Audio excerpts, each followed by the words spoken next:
Shalom para pendengar yang dikasihi oleh Tuhan Yesus. Kiranya Tuhan memberikan rahmat-Nya kepada para pendengar semua. Sebentar lagi kita akan mendengarkan pembacaan Alkitab audio dalam versi bahasa Indonesia sehari-hari. Siapkan hati saudara. Nehemia pasal 5. Nehemia memperhatikan keluhan-keluhan sesama orang Yahudi. Maka terdengarlah keluhan yang keras dari rakyat dan juga dari pihak para istri terhadap sesama orang Yahudi. Ada yang berteriak, anak laki-laki dan anak perempuan kami banyak, dan kami harus mendapat gandum supaya kami dapat makan dan hidup. Dan ada yang berteriak, ladang dan kebun anggur dan rumah kami gadekan untuk mendapat gandum pada waktu kelaparan. Juga ada yang berteriak, kami harus meminjam uang untuk membayar pajak yang dikenakan raja atas ladang dan kebun anggur kami. Sekarang walaupun kami ini sedarah sedaging dengan saudara-saudara sebangsa kami, dan anak-anak kami sama dengan anak-anak mereka, namun kami terpaksa membiarkan anak-anak lelaki dan anak-anak perempuan kami menjadi budak, dan sudah beberapa anak perempuan kami harus membiarkan diri dimiliki orang. Kami tidak dapat berbuat apa-apa, karena ladang dan kebun anggur kami sudah di tangan orang lain. Maka sangat marahlah aku ketika aku dengar keluhan mereka dan berita-berita itu.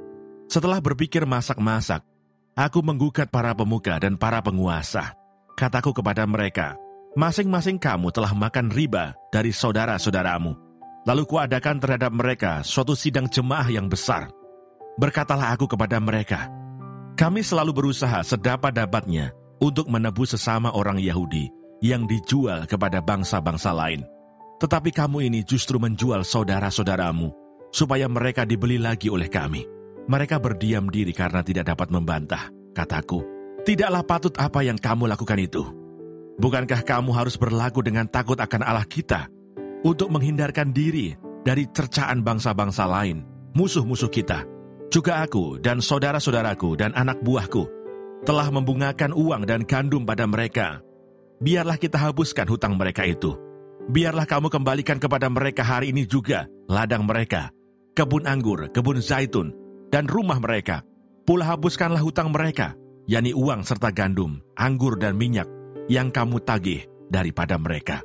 Berkatalah mereka, itu akan kami kembalikan, dan kami tidak akan menuntut apa-apa dari mereka. Kami akan lakukan tepat seperti yang engkau perintahkan. Lalu aku memanggil para imam dan menyuruh mereka bersumpah bahwa mereka akan menepati janji mereka. Juga aku kebas lipatan bajuku sambil berkata, demikianlah setiap orang yang tidak menepati janji ini akan dikebas Allah dari rumahnya dan hasil jerih payahnya. Demikianlah ia dikebas dan menjadi hampa. Dan seluruh jemaah berkata, amin. Lalu memuji-muji Tuhan. Maka rakyat berbuat sesuai dengan janji itu. Sikap Nehemia yang tidak mencari keuntungan. Pula sejak aku diangkat sebagai bupati di tanah Yehuda, yakni dari tahun ke-20 sampai tahun ke-30, 2 pemerintahan Artasasta, jadi 12 tahun lamanya, aku dan saudara-saudaraku tidak pernah mengambil pembagian yang menjadi hak bupati.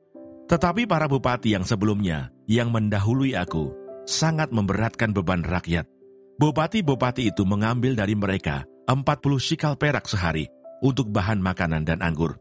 Bahkan anak buah mereka merajalela atas rakyat. Tetapi aku tidak berbuat demikian, karena takut akan Allah. Aku pun memulai pekerjaan tembok itu, walaupun aku tidak memperoleh ladang. Dan semua anak buahku dikumpulkan di sana, khusus untuk pekerjaan itu. Duduk pada mejaku orang-orang Yahudi dan para penguasa, 150 orang, selain mereka yang datang kepada kami dari bangsa-bangsa sekeliling kami. Yang disediakan sehari atas tanggunganku ialah seekor lembu, 6 ekor kambing domba yang terpilih, dan beberapa ekor unggas, dan bermacam-macam anggur dengan berlimpah-limpah setiap 10 hari. Namun dengan semuanya itu, aku tidak menuntut pembagian yang menjadi hak bupati, karena pekerjaan itu sangat menekan rakyat. Ya Allahku, demi kesejahteraanku, ingatlah segala yang kubuat untuk bangsa ini.